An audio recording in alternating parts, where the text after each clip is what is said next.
Olá, aluno. Para a gente fazer uma revisão do que foi visto, né, no último conteúdo postado no Classroom e para a gente finalizar também, né, esse bioma, eu gostaria de trazer alguns aspectos importantes sobre a localização, a fauna, a flora, clima, relevo e economia desse bioma, certo? Uma vez que a parte de hidrografia e solos vocês já viram no conteúdo passado.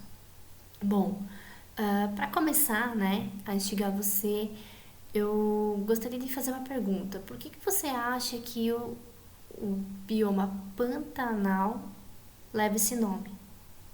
Vamos pensar um pouquinho. Pantanal, ela faz uma alusão à palavra pântano, certo? Mas se a gente for parar para pensar no Pantanal, com tudo que vocês viram, né, no conteúdo passado, esse é um ambiente totalmente diferente de um pântano. Ele é um ambiente que tem a movimentação constante de suas águas, né? Movimentação constante, com as cheias, né? Bem diferente do que a gente observa, por exemplo, nos brejos, né? De águas paradas, que acabam até tendo águas lodosas em função de ser água parada, de não ter o movimento que acontece no Pantanal. Então vamos ver um pouquinho mais sobre esse bioma, né, nos próximos slides. E acompanhe comigo então. Bom, então vamos começar pela localização. Onde está localizado o bioma Pantanal? Tal como vocês verificaram na aula passada, o Pantanal ele é uma área que ele se estende pelo Brasil, Bolívia e Paraguai, ou seja, são 250 mil quilômetros quadrados entre esses dois países. Percebam ali na imagem a localização exata, né, do Pantanal. Então, ele está bem no centro da América do Sul. Em termos de aporte hídrico, e é em função desse aporte hídrico que o Pantanal representa uma área alagada, ele encontra-se na bacia hidrográfica do Alto Paraguai. Gente, bacia hidrográfica, como vocês já viram no ano passado, né, é aquela região drenada por rios. E quando eu falo em rios aqui, o bioma ele encontra-se na depressão da bacia do Rio Paraguai, certo? Que recebe também o aporte, né, de diversos afluentes, entre eles o Rio Negro, o Miranda, o Taquari, o Cuiabá, então, além de outros. Então ele tem um aporte hídrico bem grande para sustentar essas planícies inundadas, certo? Ainda falando em localização, né, mais precisamente dessa bacia hidrográfica do Alto do Paraguai, né, as águas, né, desses rios que compreendem essa bacia, elas escoam lentamente para a parte mais baixa, buscando sempre uma saída, né, que ocorre apenas a muitos quilômetros, né, de distância, lá no Rio Paraná. Então, enquanto isso, as águas, até elas chegarem, né, nesse rio, elas transbordam para além dos leitos dos rios, provocando então as enchentes das planícies que chegam até a cobrir praticamente 2/3 das áreas pantaneiras, certo? Então, é por isso que essa área, ela tem essa característica, certo? A área de localização na porção nacional, no Brasil, ela é de 138 mil quilômetros quadrados, certo? E ela se estende entre o sul do Mato Grosso, o noroeste do Mato Grosso do Sul e o norte do Paraguai e o leste da Bolívia, tal como vocês podem observar ali no mapa. Observe também o mapa acerca dos outros biomas e percebam que existe umas faixas em vermelho. Ó, em amarelo tá a discriminação dos biomas, mas em vermelho tem algumas áreas destacadas. Eu trouxe esse mapa específico do IBGE de propósito, porque no mapa que vocês produziram dos biomas brasileiros, estas áreas que estão em vermelho são as áreas que mais apresentaram distinções entre os alunos, certo? E eu vou explicar por quê, tá? E eu não descontei ponto em função disso também, tá? Porque estas áreas, como vocês podem perceber, algumas aparecem até um zigue-zague ali, ó. Vocês olhem nessa área aqui, nessa aqui, essa aqui também, porque são áreas que não estavam bem demarcadas em termos de bioma, certo? São áreas de transição que não conseguem se identificar qual bioma é que está presente ali. Então, alguns mapas apareceram com essas áreas diferentes. O IBGE, ele está há algum tempo enviando a campo, né, pesquisadores para identificar como é que são de fato essas áreas, né? E essa pesquisa já está sendo realizada há bom tempo e por isso que existem mapas já diferentes do que este que está aparecendo aqui e diferente do que vocês acabaram reproduzindo, certo? Mas beleza, vamos continuar então com o bioma Pantanal. Em relação a algumas características interessantes que eu acredito que vocês não viram no texto anterior, é que devido a essa dinâmica hídrica, né, do Pantanal, associada ao relevo, que vocês viram que são planícies, né, com locais de baixa altitude, a gente verifica que existem áreas distintas no bioma Pantanal, certo? E eu coloquei ali para vocês. São 3 áreas: áreas alagadas permanentemente, áreas que não são alagadas, que não alaga, né? E a área que alaga em época de chuva. Então, essas áreas alagadas permanentemente, como o nome já fala, são o tempo todo estão cobertas por água, certo? A que alaga durante a época das chuvas, elas são áreas que em épocas do ano que são mais chuvosas, né? Que chuvas são mais concentradas nas épocas quentes do verão, certo? Essas áreas ficam cobertas por água. E já a terceira, que é aquela que permanece livre de enchente, então não tem contato nenhum com água, certo? Não recebe aporte de nutrientes dessas águas, então ela também tem características diferentes, certo? Então, durante as épocas das chuvas, né, apenas 20% das terras elas ficam livres da água. Então, 20% de todo o bioma, certo? Então, as áreas que não alagam são 20% desse bioma. O restante, né, são todas alagáveis. Mas esse afluxo, ele traz o Pantanal, como eu falei anteriormente, uma grande quantidade de nutrientes que contribui para a riqueza de fauna e flora do local, certo? Mesmo assim, né, com tudo isso, esse bioma ele traz muitos ecossistemas frágeis, né, que dependem dessas inundações dos rios. Então, vários deles acabam sofrendo assoreamento, né, que tem o seu leito obstruído por detritos resultantes da atividade humana, por exemplo, né, e com isso acabam ficando menos profundos, o que aumenta a superfície de inundação e ameaça a fauna e a flora local. Então, vocês percebam, né, que em alguns locais a inundação ocorre e ela é benéfica, trazendo nutrientes. Entretanto, em outros locais onde acontece o assoreamento, né, desses rios, as cheias são maiores, acabando prejudicando fauna e flora que existem nesse entorno, certo? Em relação ao clima, o clima do Pantanal é considerado um clima tropical continental, ou seja, caracterizado por altas temperaturas durante o ano todo, né? E ele apresenta temperaturas médias entre 23 e 25 graus Celsius. Já as mínimas, elas chegam a 12 graus Celsius e as máximas 34 graus Celsius. Então tem uma amplitude bastante grande entre inverno e verão. Então, existem 2 estações bem definidas aqui, certo? A época mais seca do ano, ela vai de abril a setembro. Durante o período, as temperaturas elas ficam mais amenas, né, do decorrer do dia. E quando o sol se põe, as temperaturas elas tendem a cair, tornando as noites mais frias. Já em outubro a março, a gente tem um período mais quente, né? E úmido também. As temperaturas elas sobem e as chuvas elas passam a ser mais frequentes. Dezembro e janeiro, eles são considerados os meses mais chuvosos. Então, a precipitação vai lá em cima, certo?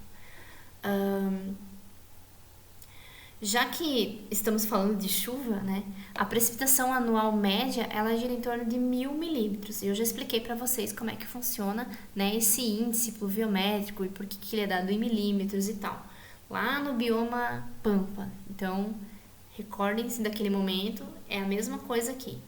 O ano ele se divide basicamente em duas estações, como eu falei anteriormente, só que em relação à chuva seria a estação chuvosa e a estação não chuvosa, certo? Então, em relação à umidade relativa do ar, durante o verão ela é aproximadamente 75%, certo? Então é bem úmido. Já no inverno ela está em torno de 50%, certo? Que também é bom. Então, esses bons índices, né, de umidade, eles são garantidos pela evapotranspiração da água que está armazenada no solo. Lembrando, né, que a evapotranspiração é aquele processo de onde as plantas transpiram, ou seja, perdem água, e já na sequência acontece a evaporação dessa água transpirada, certo? Bom, aproveitando que nós estamos falando de precipitação, né?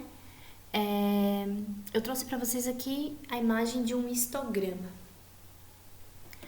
Percebam que esse histograma nada mais é do que um diagrama, certo? Constituído por retângulos, esses retângulos aqui em azul, que podem também ser por linhas, né? Desenhadas, né? Em um diagrama que, a partir de uma linha base, onde nós temos aqui nesta base os meses do ano, né? Existe a posição desses retângulos, então, ao longo dessa minha linha base. E esses retângulos têm uma amplitude que indicam uma variável, que no caso aqui é a precipitação em milímetros. Então, percebam, como eu falei, né, que anteriormente existiam meses que chovem mais, que são meses mais quentes também, quentes e úmidos, e meses que chovem menos, bem menos, que caracterizam o inverno ou a estação que não chove, certo? Só a nível de curiosidade para vocês verem como funciona um histograma. Em termos de vegetação, né, o bioma Pampa ele pode ser considerado uma região de contato entre cerrado e a floresta amazônica. O Pantanal Mato-Grossense ele reúne alguns dos ecossistemas mais diversificados do Brasil. A diversidade, né, da vegetação se dá por florestas densas, cerrado, campos, né, com gramíneas, e as espécies mais comuns encontradas são os ipês, as orquídeas, pequis, as palmeiras, certo? Então, é riquíssimo em termos de espécies de flora. As áreas alagadas, né, periodicamente, que são aquelas que não são totalmente o tempo todo, né, alagadas, elas são cobertas por uma vegetação mais campestre, né. Nas margens dos rios elas apresentam uma mata ciliar um pouco mais densa e nas áreas mais altas surge aquela vegetação de cerrado, que vocês ainda não viram o que é o cerrado, mas para antecipar vocês, a vegetação de cerrado é aquela vegetação arbustiva, com espécies de médio porte, certo? A flora do bioma pantanal, ela apresenta características bastante heterogêneas, certo? Aqui eu trouxe para vocês, né, vocês terem uma ideia de quão heterogêneo é, eu trouxe que existem nesse bioma espécies hidrófilas e espécies xerófitas. Para quem não sabe o que são as espécies hidrófilas, são aquelas que se desenvolvem em áreas permanentemente alagadas, certo? Plantas que sobrevivem à umidade extrema. Mas as plantas xerófitas são aquelas que não dependem de água para sobreviver. Então, para vocês verem os extremos que acontecem no Pantanal ou na flora pantaneira. Só para fazer uma correção, as xerófitas não que elas não dependam de água, elas precisam de água, mas a quantidade de água que elas precisam é mínima em relação, por exemplo, às hidrófilas, certo? Mas tá, retomando, vamos falar um pouquinho sobre a fauna. Então, apesar de ser um bioma que ele ocupa tipo, uma pequena porção no território brasileiro, vamos comparar, por exemplo, a Amazônia, o tamanho da Amazônia, certo? Então, o bioma Pantanal ele ocupa cerca de 2% do território do Brasil, então é pequeno, né? Ele é muito rico em biodiversidade, principalmente em termos de fauna, certo? Então, são mamíferos, peixes, insetos que ocupam a região pantaneira e sobrevivem graças a esse fluxo de água que eu comentei com vocês, né? Então, o Pantanal brasileiro ele sofre influência direta dos 3 biomas em seu entorno, né? Que seria a Amazônia, o Cerrado e a Mata Atlântica. Sem contar que ele também sofre influência do bioma Chaco, né? Que é aquela porção pantanal localizada no norte do Paraguai e no leste da Bolívia. Então, com isso, há também muita migração de animais por entre esses biomas, certo? Então, é por isso que ele tem uma grande variedade de animais. Aqui eu trouxe para vocês alguns para vocês conhecerem, né? Alguns animais presentes na fauna do Pantanal. Então aqui em cima vocês têm o tuiuiu, certo? Para quem não conhecia. Aqui nós temos a garça branca, o tucano, a arara azul. Existem outras aves também, tá? Mas aqui eu trouxe as mais interessantes, digamos assim. Aqui nos répteis a gente tem a sucuri, o famoso jacaré de papo amarelo. Também a gente tem entre os mamíferos a capivara e a anta, certo? Próximo slide tem mais alguns animais, vamos lá. Aqui eu trouxe também a onça pintada, o cervo do Pantanal, trouxe a piranha, o pintado, o dourado entre os peixes, né? O Pantanal também ele é representado por espécies ameaçadas de extinção, como o cervo do Pantanal, né? A jaguatirica e o veado campeiro. E para finalizar, vamos falar um pouquinho da economia desse bioma, a economia presente nesse bioma, né? Uma das principais atividades econômicas do Pantanal é a pecuária, sem dúvida, né? Nas regiões de planície coberta por formação vegetal, que são as gramíneas, que aquela vegetação, né, rasteira, ela é excelente fonte de alimentação para o gado. Então, a pecuária, ela se destaca. Até porque a gente sabe que o Pantanal tem muitas fazendas grandes estabelecidas, né, fazendas de gado. Há também a atividade da pesca, né, uma vez que é grande a quantidade de rios e de peixes na região pantaneira. Até mostrei alguns dos peixes mais procurados nessa pesca, e depois também, principalmente pela pesca turística que eles chamam, né, pesca esportiva, pelo pintado, dourado. Vocês certamente já viram isso em algum local, na TV principalmente. O extrativismo vegetal ele também ocorre nesse bioma, por exemplo, com a exploração do IPK.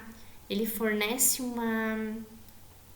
um componente que é utilizado em medicamentos que evitam o vômito, né? Para a indústria farmacêutica. Também existe de um vegetal de porte arbóreo, né, que é chamado o quebracho, eles também retiram o tanino. O tanino nada mais é que utilizado na produção do couro. Já as madeiras, né, de espécies como o jatobá, a sucupira, elas têm grande aceitação comercial e também são utilizadas, né, como madeira para produção de móveis. Outra atividade econômica que eu gostaria de chamar a atenção, como eu falei também, além do turismo de pesca, existe o ecoturismo no local, em função dos mosaicos que a gente observa do Pantanal, né, que são belíssimos, e a mineração, que ela também ocorre, né, no maciço do Urucu, com a exploração de manganês e ferro e outros minérios, né, que são exportados, né, para todo o Mercosul e também para outros países. E seria isso que eu tenho para trazer para vocês em relação ao Pantanal. Algumas informações vocês já tinham recebido no conteúdo postado anteriormente, e a gente fecha com essa apresentação. Agora vocês já estão aptos para responder o formulário acerca desse assunto, beleza? Até mais!